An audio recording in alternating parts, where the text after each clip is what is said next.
kot običajno, ne, tudi to je pač stalnica zlatega leta priznanja ZSŠDI-ja.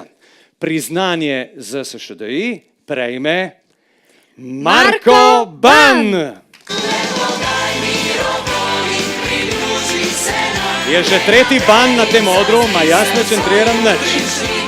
Večer, dragi. In čestitke. Priznanje ZSŠDI za Marka Bana. Vsakič, ko spregovorimo o slovenski košarki v Italiji, neizbežno naletimo na to ime. Marko Ban. Z njim je povezan vzpon naše košarke, ko je iz nepomembnega obrobja začela rasti in ko se je začela na igriščih uveljavljati generacija talentiranih fantov, se vzpenjala vedno više in začenjala dosegati nadvse vidne rezultate. Med temi fanti je bil tudi Marko Ban.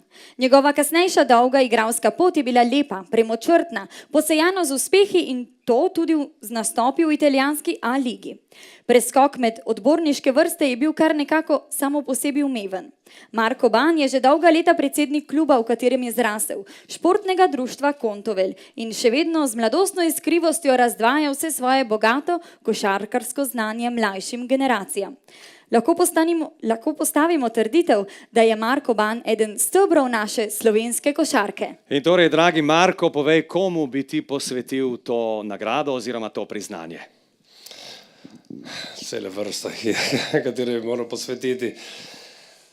Posvečam pa jo bodočim generacijam.